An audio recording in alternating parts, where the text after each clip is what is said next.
Mesdames et messieurs, chers frères et sœurs en Christ, je vous salue dans le merveilleux nom de Jésus. Nous sommes aujourd'hui mardi 4 août. Rendons grâce à Dieu pour le privilège qu'il nous donne d'être en vie et d'avoir l'opportunité de suivre son enseignement. Mardi, c'est une réunion d'enseignement. Alors, j'aimerais revenir sur la guérison. J'ai abondamment parlé de la guérison divine, de la guérison miraculeuse dimanche passé. Je crois que ce message vous a plu parce qu'il affirmait que Jésus-Christ est le même hier, aujourd'hui, éternellement. Que Jésus-Christ guérit aujourd'hui. J'ai abondamment parlé de la source de la guérison, du fondement de la guérison, selon Ésaïe 53, verset 5, c'est par ces meurtrissures que nous sommes guéris. Et donc j'insiste en disant que la guérison ne vient pas d'une église, elle ne vient pas d'un homme, elle ne vient pas de l'apôtre Jules Benjamin Goua. La guérison vient des blessures, des meurtrissures du Christ quand il fut cloué à la croix, quand il fut blessé. Et c'est là où Dieu a préparé par anticipation la guérison de toutes nos maladies. Alors, croyons donc à l'œuvre accomplie par Jésus-Christ à la croix. Peut-être que nous ne recevons pas beaucoup de miracles parce que nous ne comprenons pas la portée, la dimension de la grâce, l'étendue de la grâce qui a été faite. Je crois qu'il faut toujours se référer à la mort de Jésus-Christ à la croix, parce que la mort de Jésus-Christ à la croix ouvre plusieurs portes. Il y a la porte du salut, le rachat, la réconciliation avec Dieu. Vraiment, et puis Jésus va être cette porte. Il a dit, je suis la porte. Il est la porte, il est le chemin. Donc il faut entrer par lui. La mort de Jésus-Christ à la croix a beaucoup de privilèges, beaucoup de bénédictions, beaucoup d'opportunités. Il y a vraiment un potentiel de grâce et de bénédiction. Et donc c'est là, dans le sacrifice offert par Jésus, donc à travers ces blessures, c'est à travers les blessures que nous sommes guéris aujourd'hui. Et donc si tu veux être guéri, essaye de te référer, imagine comment il a souffert, essaye de regarder, lis la Bible, que tu puisses avoir un bon enseignement sur la mort de Jésus-Christ à la croix, son sacrifice, comment il a souffert, et imagine un peu toutes les blessures qu'il a reçues quand il fut flagellé sur le dos. Il y avait des blessures sur son dos, il y avait des mains, il avait les 2 mains trouées de longs clous, les pieds aussi, une lance a percé son côté et sur sa tête on avait enfoncé une couronne d'épines, donc il était tout ensanglanté. Alors ce sont les blessures qui nous intéressent dans la guérison, c'est à travers ces blessures, ces meurtrissures, que la guérison a été acquise. Alors, recevons la guérison. Donc, dimanche passé, je parlais de l'incurabilité des maladies incurables. Et nous avons eu un cas, une bonne illustration, celle de la femme qui avait souffert pendant 12 ans. Et Jésus fut la réponse à son problème. Alors, nous allons aborder un autre angle. Ce soir, nous allons parler du doute qui est bien souvent le gros obstacle à notre guérison. Alors, j'aimerais que nous prions. Seigneur, c'est intéressant le sujet que nous allons aborder. Sois avec nous. Seigneur, donne-nous la sagesse et l'intelligence de recevoir ta bonne parole, que le Saint-Esprit nous éclaire, que le Saint-Esprit nous enseigne. Je te le demande instamment, je te supplie, vraiment de nous aider, d'aider mes frères et sœurs, et que tous ceux qui sont malades commencent à saisir la guérison miraculeuse, la guérison divine. Merci Père, tu nous aimes et tu veux vraiment à travers Jésus-Christ nous guérir. Que ton nom soit glorifié pour ça. Au nom de Jésus. Amen. Amen. Alors, sans plus tarder, nous allons lire dans Romains. Romains chapitre 3, verset 3. C'est un verset que je connais par cœur parce que ça fait longtemps que dans une vision, j'avais rencontré un ange qui venait à travers un désert. Il y avait un sentier qui serpentait le désert. Lui, il venait devant moi et moi, j'allais vers lui. Après, quand il s'est approché de moi, il m'a dit, connais-tu ce que dit Romains 3, verset 3? Alors, dans cette vision, alors dans ma tête, dans mon ordinateur, dans mon cerveau, j'ai commencé à chercher, n'est-ce pas, le verset de Romains 3, verset 3. Et puis je me suis réveillé. Quand je me suis réveillé, je ne devais plus chercher dans la tête, j'ai ouvert ma Bible et j'ai lu ce passage. Je vais vous le lire, c'est vraiment intéressant. C'est un verset assez court. Il est écrit ceci. Et quoi? Si quelques-uns n'ont pas cru, leur incrédulité annulera-t-elle la fidélité de Dieu? Loin de là. Eh bien, si quelques-uns n'ont pas cru, l'incrédulité des hommes, notre incrédulité, n'empêche pas le Seigneur de faire ce qu'il a promis.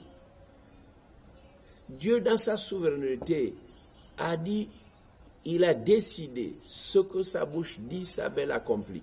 Dans sa souveraineté, s'il a décidé de faire de toi un pasteur, de faire de toi une servante, malgré le remue-ménage provoqué par ton incrédulité, malgré ta méchanceté, un peu comme ce fut le cas de Paul, comme le Seigneur avait décidé dans sa préscience, même quand Saul fut tissé dans le ventre de sa mère, Dieu avait programmé qu'il allait devenir un grand apôtre.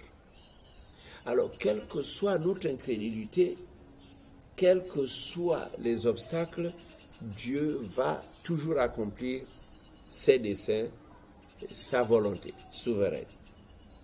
Et quoi? Si quelques-uns n'ont pas cru, leur incrédulité anéantira-t-elle la fidélité de Dieu? Loin de là. Personne ne peut anéantir la fidélité de Dieu. Ce verset veut dire que Dieu demeure toujours fidèle. Si nous sommes infidèles, lui demeure fidèle. Dieu est fidèle dans sa promesse, dans la promesse de guérir, de te guérir, dans la promesse qu'il a faite de guérir quiconque croit en lui, quiconque se tourne vers lui. Il est fidèle. Quand il a dit aux serviteurs, vous imposerez les mains aux malades, les malades seront guéris. Le Seigneur est fidèle. Mais pourquoi gardes-tu la maladie? Alors, tu n'es pas dans la foi, mais tu es dans ce que j'appelle la croyance. Attention avec la croyance. La croyance, c'est le résultat de nos déductions. Tu déduis que, mais je pense que. La déduction, c'est que tu penses que. Mais donc, pour avoir la foi, il faut qu'on s'appuie sur la parole. La foi vient de la parole. Il faut que Dieu te parle. Il faut qu'en lisant les Saintes Écritures, un passage biblique te parle, que le logos devienne le réma pour toi. Sois convaincu. Et nous avons besoin des prédications onctionnées. Quand un évangéliste prêche, il travaille dans le domaine de la guérison. Quand il prêche, il annonce des oracles. Là, l'onction de guérison se manifeste et tu vas être guéri. Quand Bonquet prêchait au stade, oui, avec une onction de guérison, les malades étaient guéris. Maintenant, faisons attention aux obstacles que nous mettons nous-mêmes. Il y a l'obstacle qu'on appelle le doute. Je vais lire quelques passages dans la Bible. Je commence par Matthieu 14, versets 25 jusqu'à 33. Vers le petit matin, Jésus alla rejoindre ses disciples en marchant sur les eaux. Quand ils le virent marcher sur la mer, ils furent affolés. Quand on dit au petit matin, il faisait encore nuit. Donc ils ne voyaient pas clair, mais brusquement, quelqu'un marche sur les eaux. Ceux qui n'avaient jamais vu depuis qu'ils étaient nés. Quand ils le virent marcher sur la mer, ils furent affolés. C'est un fantôme, se dirent-ils, et dans leur panique, ils se mirent à pousser des cris de frayeur. Je suis parfois en train de rigoler que tous ces barbus ont crié comme des gamins. Et puis, c'est curieux qu'on a vraiment peur des fantômes. Tout le monde a peur. Si un mort qui est étendu depuis, déjà, il est mort depuis une semaine, il était à la morgue, maintenant le corps est exposé. S'il se met à bouger, tout le monde prendra la poudre d'escampette. Tout le monde va partir. Parce qu'on a peur des fantômes, on a peur des revenants. Alors, donc les disciples, ces apôtres, ont crié. Panique générale, parce qu'ils n'avaient jamais vu quelqu'un marcher sur la mer, sur l'étendue de la mer. Mais soudain, Jésus leur parla. « Rassurez-vous, leur dit-il, c'est moi.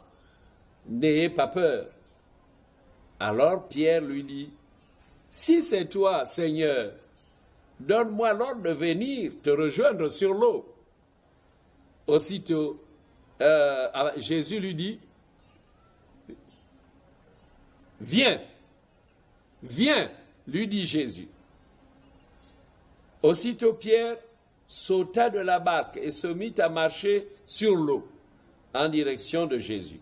Mais quand il remarqua combien le vent soufflait fort, il prit peur et, comme il était sur le point de couler, il s'écria « Seigneur, au secours !» Immédiatement Jésus lui tendit la main et le rattrapa. « Ta foi est bien faible, lui dit-il. Pourquoi as-tu hésité?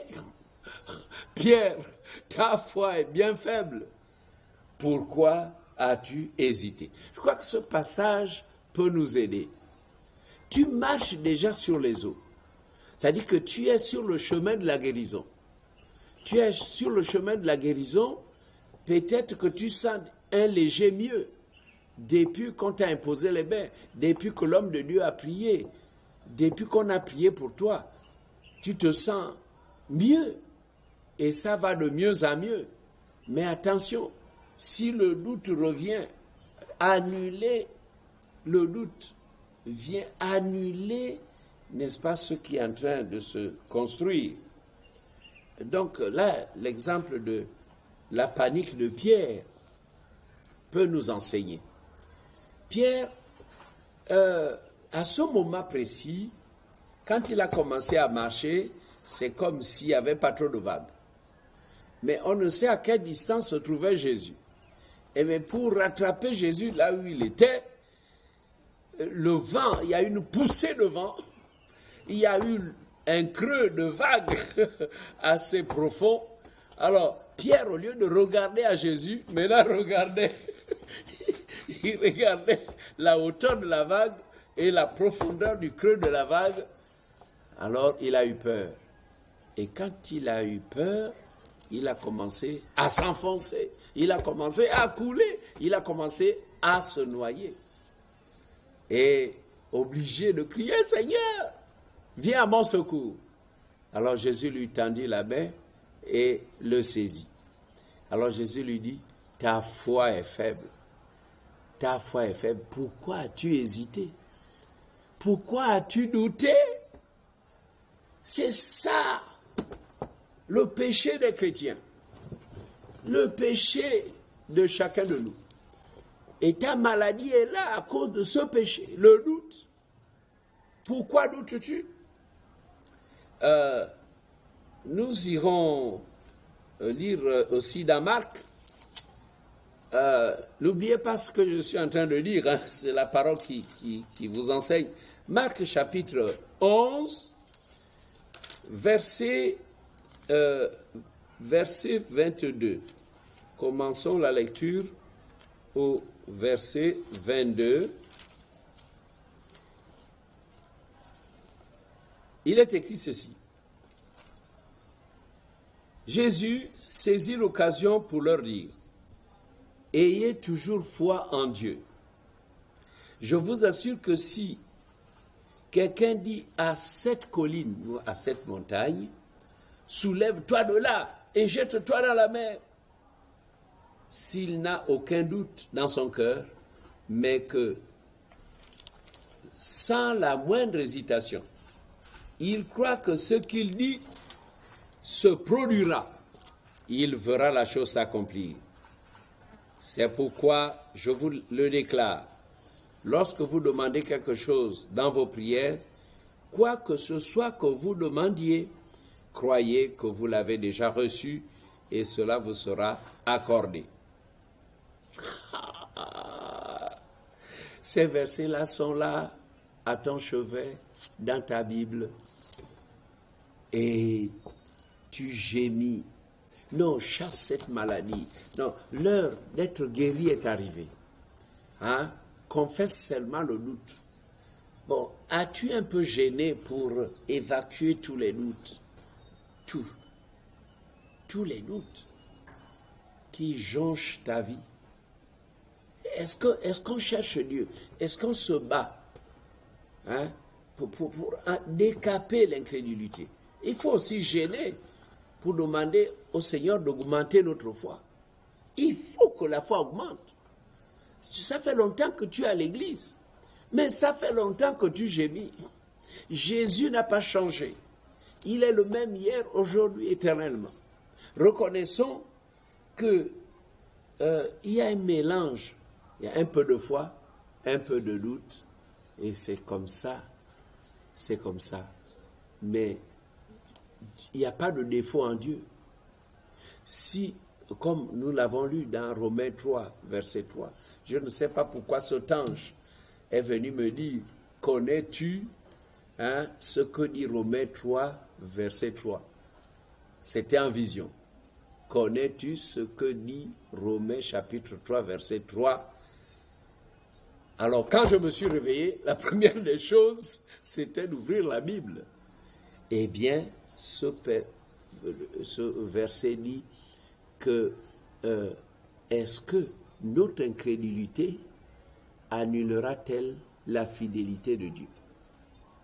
Donc, est-ce que notre incrédulité va-t-elle annuler les promesses de Dieu? Non, il y a des lois spirituelles. Si tu fais ce que Dieu dit, mais la femme qui avait l'hémorragie, 12 ans d'hémorragie, regardez comment elle a cru. Elle s'est dit, si seulement je parviens à toucher le bord de son vêtement, je sais que je vais être guéri. Si seulement je parviens là où il est, si seulement je touche. Elle n'était pas venue négocier, elle n'était pas venue parler avec Jésus, elle n'était pas venue se présenter, mais elle s'est dit, si seulement je touche le bout de son vêtement, je serai guéri. Avec une telle foi, votre maladie qui dure des années va disparaître. Amen. Amen. Alors, voyons que vraiment le doute fait défaut. Le doute fait défaut. Alors, donc ce passage, je le relis. Ayez toujours foi en Dieu. Je vous assure que si quelqu'un dit à cette colline, admettons que vous ayez une colline, la colline peut symboliser, normalement, symbolise l'épreuve, la hauteur de l'épreuve. Alors si c'est une colline, une grande montagne, ça symbolise la grandeur de l'épreuve, la hauteur de l'épreuve. Mais Jésus a dit, je vous assure que si quelqu'un dit à cette montagne, ôte-toi de là, soulève-toi de là et jette-toi dans la mer, s'il n'a aucun doute dans son cœur, mais que sans la moindre hésitation, attention à l'hésitation. Ah bon, je vais un peu voir ce que ça va donner. Eh bien, bon, je suis quand même allé à l'imposition des mains. Ah bon, mais est-ce que ça va marcher? Vous bloquez vos bénédictions. Alors, il ne faut pas la moindre hésitation. Mais si la personne croit que ce qu'il dit se produira, il verra la chose s'accomplir. C'est pourquoi, disait Jésus, je vous le déclare, lorsque vous demandez quelque chose dans vos prières, quoi que ce soit que vous demandiez, croyez que vous l'avez déjà reçu. Toi tu ne crois pas. Non, depuis que tu souffres, tu n'as jamais cru que tu as reçu la guérison. Mais parce que tu veux toucher, tu veux sentir que tu es guéri, tu veux d'abord voir que le mal a disparu, donc toi, tu t'imposes en disant, il faut que je voie, il faut qu'il ait fait que moi je constate. Mais là, il s'agit de la prière. Et Jésus dit, si tu crois que ce que tu as demandé, tu l'as déjà reçu. Croyez, quoi que ce soit que vous demandiez, croyez que vous l'avez reçu. Quoi que ce soit que vous demandiez. Quoi, tu veux de l'argent? Mais c'est pour ça que vous n'avez pas d'argent. C'est pour cela que c'est comme si Dieu ne pourvoit pas aux besoins de ses enfants. Parce que vous ne croyez pas. Vous marchez par la vue. La foi, ce n'est pas la marche par la vue. Ce n'est pas le toucher. Mais c'est une forte espérance, une ferme assurance dans le cœur que Dieu est Dieu, que sa parole est certaine, que ce qu'il a dit, il accomplit. Quoi que ce soit que vous demandiez, croyez que vous l'avez déjà reçu et cela vous sera accordé. Alors, est-ce que nous pouvons vraiment saisir la parole à partir de ce soir? Inclinons-nous devant le Seigneur. Seigneur, je voudrais te demander pardon pour nous tous. Je m'abaisse vraiment au nom de nous tous. Je m'abaisse pour les doutes que j'ai pu avoir, les soucis de la vie, les inquiétudes. Pardonne à mes frères et sœurs toute inquiétude, l'hésitation, le manque de foi. Le doute est très gros en nous. Tu veux que nous croyions. Alors les miracles sont possibles. À partir de maintenant, à partir de ce mois d'août, accorde beaucoup de guérison au corps malade, au nom de Jésus. Oui, je détruis toute malade incurable.